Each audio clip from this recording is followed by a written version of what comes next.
I didn't say a word. I just stood there, holding 2 glasses of sparkling water, watching my wife laugh at something my brother-in-law whispered in her ear. It wasn't the laugh that stopped me. It was her hand, the way it rested on his forearm, not for a second, not by accident, but settled there, comfortable, like it had been there 100 times before. I set both glasses down on the nearest table. I don't know whose table it was. That was the night of my daughter's retirement party. She'd spent 31 years as a pediatric nurse at St. Francis Hospital in Sacramento, and every person in that banquet room was there to celebrate her. Friends, former colleagues, neighbors we'd known for decades. My wife had spent 3 weeks planning the decorations. She'd driven all the way to Roseville to find the right shade of ribbon.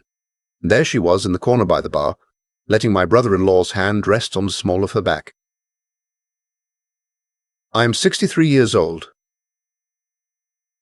I retired 2 years old from 35 years of structural engineering. I've built bridges across rivers that run through 4 states. I know what load-bearing looks like. I know what stress fractures look like before the collapse. I knew what I was looking at. My name doesn't matter much in this story. What matters is that I have been married to my wife. I'll call her my wife because that's still what she is legally, and because saying her name right now feels like swallowing glass. For 38 years. We met when I was 25 and she was 22. She was a librarian's assistant in Portland. I was in town for a project. She recommended a novel I never read, and I asked her to dinner anyway, and she said yes. And I thought that was the beginning of something that would carry me all the way to the end. My brother-in-law, her younger brother, 11 years her junior, never married, always between jobs, always borrowing something from someone, had been a fixture of our lives for as long as we'd been married. He'd lived with us twice, once in the early years when he was getting back on his feet, and once again in 2019 when his apartment lease fell through. That second time, he stayed for 8 months. I was the one who told him it was time to find his own place. My wife hadn't said a word about it. I understood now why she hadn't said a word. I walked outside. The venue was a converted farmhouse east of the city, and the night air smelled like dry grass and the faint chemical sweetness of irrigation water. I stood by the railing of the side porch and listened to the noise of the party through the walls. Someone was giving a toast. I heard my daughter's name and laughter and clapping. I didn't go back inside for 11 minutes. I counted. When I returned, my wife was at the dessert table talking to my daughter's former supervisor. My brother-in-law was near the bar, talking to my son-in-law. Everything looked normal. Everything looked normal. Everything looked like the version of the evening I was supposed to be having. I spent the rest of the party standing next to people and hearing nothing they said. On the drive home, my wife talked about how well everything had gone. She said the centerpieces looked even better in the actual space than they had in the photos. She said my daughter had seemed genuinely surprised by the slideshow. She reached over at one point and patted my knee, the way she does when she's in a good mood, and I kept my eyes on the highway and said, "Yeah, it was a good night." She went to bed before me. She was asleep, or pretending to be, by the time I came upstairs. I sat in the armchair in the corner of our bedroom for a long time, watching the ceiling. Not the ceiling, really, just the dark. I am not a man who moves fast. I never have been. When I was young, some people took that for weakness. My own father told me once that I was too slow to protect what was mine. He said it as a criticism. I took it as a description, and decided to prove it wrong on my own terms. I did not confront my wife that night or the next morning or the week that followed. Not because I was afraid, because I needed to know exactly what I was confronting. I started paying attention in a way I hadn't in years, or maybe decades. I went back through small things, the texture of recent months, the way certain conversations had drifted and then stopped, the phone she'd started keeping face down on the counter. I am an engineer. I look at systems. I look at what connects to what. What I found was not a sudden failure, it was a slow one. There was a trip she'd taken in March to visit a college friend in Tucson. The friend confirmed the visit when I called her. I made up a reason. Said I was trying to remember the name of a restaurant they'd gone to. The friend mentioned they'd had dinner the first night, and then she'd had a family thing come up and hadn't been able to see her again until the last day. 2 days unaccounted for. My brother-in-law had driven to Arizona in February. He'd mentioned it casually, said he was thinking of moving there. He hadn't moved. There was a credit card I found in the junk drawer, not a joint account, one I'd never seen before. 3 years of statements. The amounts weren't enormous. Dinners, hotels, a weekend at a bed and breakfast in Carmel that I had not been to. I sat at the kitchen table on a Tuesday morning in October, with the statements laid out in front of me, and I thought about the bridge I'd been proudest of in my career. A cable-stayed bridge over the Willamette. Before we opened it to traffic, we stress-tested every single cable. Every one. You do that not because you expect failure, but because you owe it to everyone who will ever drive across it to be certain.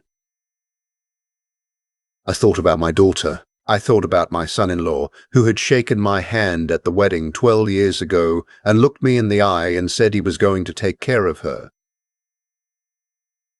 I thought about what he might know or suspect about his wife's family. Then I thought about my daughter's best friend.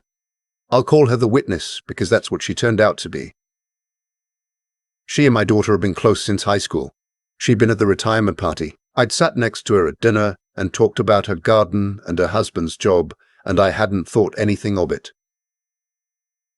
But I remembered now that she'd gone quiet for a moment when someone mentioned my brother-in-law's name. A very small quiet, the kind that passes so fast you'd miss it if you weren't the type to notice small things. I am the type to notice small things. I called her on a Wednesday afternoon.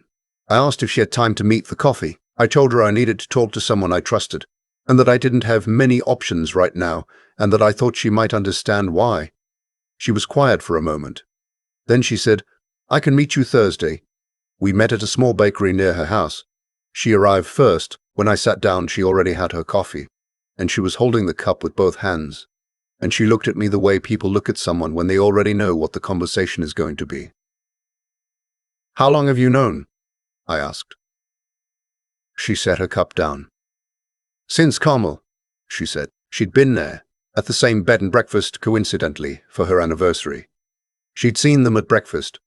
She'd spent 3 months trying to figure out if she was obligated to tell me, and what it would cost my daughter, and whether she was absolutely certain of what she'd seen. She was certain. She'd done nothing. And she told me that with her eyes down, and I told her I understood. I did understand. These things are not simple. The position she was in was not one anyone would choose. But I was glad I knew. I was glad I had a name for the shape of the thing that had been living in my house. I spent the next 6 weeks doing what I should have done 38 years ago, protecting myself. I spoke with an attorney in Sacramento, a woman who had been recommended by a colleague who'd gone through a divorce 5 years prior. She asked me questions I hadn't thought to ask myself. She used words like dissipation of marital assets. She told me the credit card statements were important. She told me to make copies of everything and store them somewhere outside the house. I opened my own checking account. I did not close the joint accounts. I did not close the joint accounts. I did not change my behavior at home. I continued to make coffee in the morning, continued to watch the news at 7, continued to take the recycling out on Tuesdays. My wife noticed nothing, or if she did, she said nothing. December came. My daughter was visiting for the holidays. Just her this year. My son-in-law had his own family's gathering in Phoenix. She arrived on the 22nd. My brother-in-law was supposed to join us for Christmas Eve dinner, as he had for the past several years. On the morning of the 23rd, I asked my daughter to take a walk with me. We went around the neighborhood, past the houses we'd driven past for 20 years, past the park where she'd learned to ride a bike. It was cold, the California kind of cold that is not really cold but makes you believe it is. I told her what I knew, all of it. I have thought many times about whether I should have told her at all, whether it was her burden to carry, whether it changed things between her and her mother in ways that couldn't be undone. But she is 54 years old. She is not a child I was protecting. She is a woman who had spent 31 years watching over other people's children in the worst moments of their lives, and she deserved the truth from her own father. She stopped walking. She didn't cry immediately. She asked me 2 questions, how long I'd known, and whether I was certain. I answered both. Then she cried, not loudly, just a steady kind of grief, the kind that comes when something you'd half suspected becomes confirmed. We walked back to the house. We didn't talk about what came next. We just walked. Christmas Eve dinner happened. My brother-in-law arrived at 6 with a bottle of wine and a poinsettia and his same easy manner. The manner I'd watched him carry through every room of my life for nearly 4 decades. He hugged my daughter. He shook my hand. He told a story about his neighbor's dog that made my wife laugh. My daughter watched him the way I'd watched him at the retirement party. Quietly, taking it in. After dinner, while my wife was in the kitchen, my daughter looked at her uncle across the table and said very calmly, "I need you to know something." She said she knew. She said that she wanted him to understand that whatever happened next, she was standing with her father. She said it without raising her voice. She said it the way someone says something they've rehearsed, until it no longer feels rehearsed.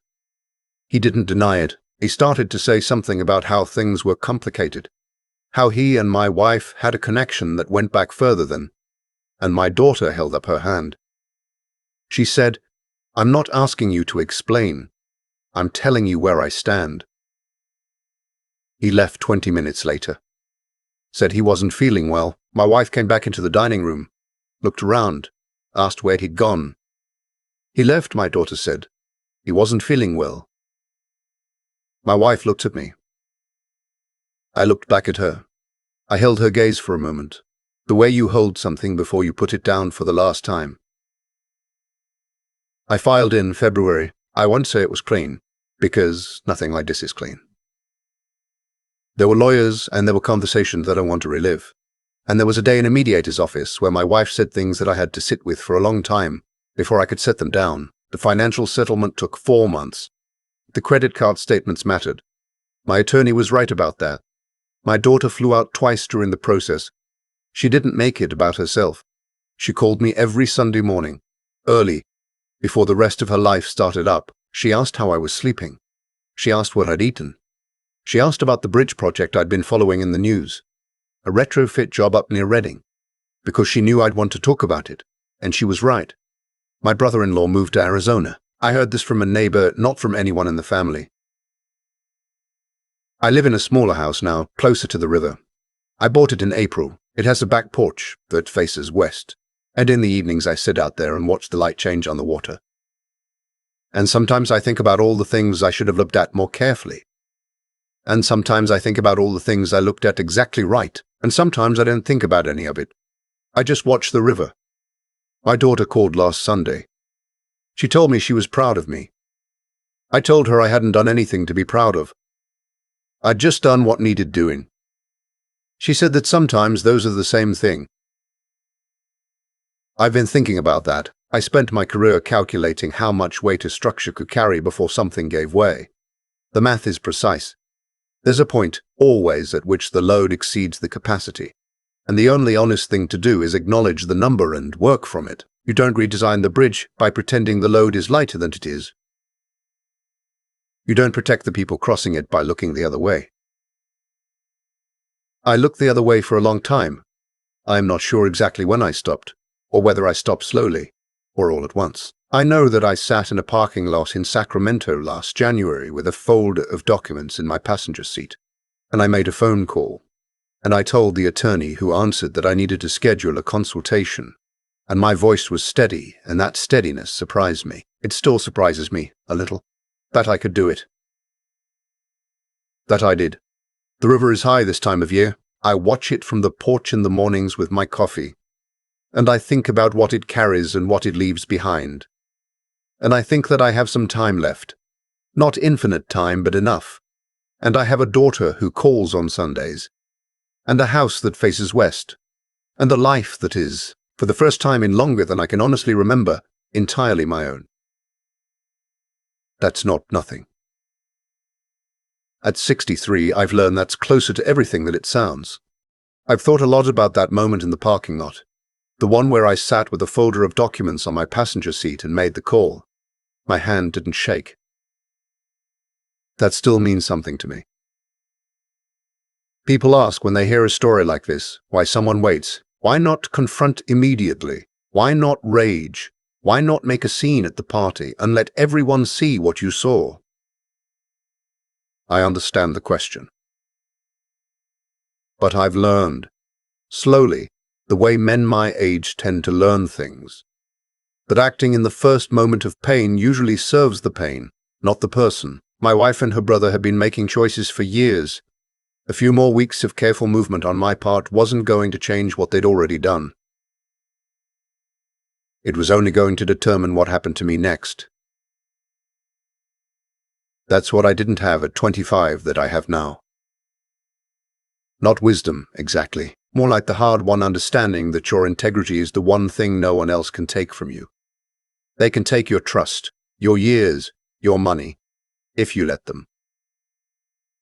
But the way you conduct yourself when everything is falling apart, that's yours alone. I chose not to burn the house down on my way out. I chose to be the kind of man my daughter could be proud of when it was over. That choice cost me something. It also saved me something I can't fully name. There's a version of this story where I never looked carefully enough, where I kept walking past the signs because looking meant knowing, and knowing meant my life wasn't what I believed it was. I lived inside that version for longer than I'd like to admit. I want to be honest about that. Denial is not stupidity. It's a kind of mercy we extend to ourselves when the truth is too heavy to carry all at once. But there comes a point where the mercy becomes a trap. I reached that point at a retirement party holding 2 glasses of water, watching a hand settle where it had no business being. What I did after that? The months of careful attention, the attorney, the honest conversation with my daughter on a cold morning in December. None of it felt heroic. It felt like engineering. You assess the structure. You document what you find. You make the call that protects the people depending on you, even when that call is the hardest one you've ever placed. My daughter called me brave once. I told her I wasn't sure that was the right word. She said it didn't matter what word I used, that what she saw was her father deciding his own life was worth fighting for. I've kept that. I keep it in the same place I keep the memory of her voice outside on that December walk.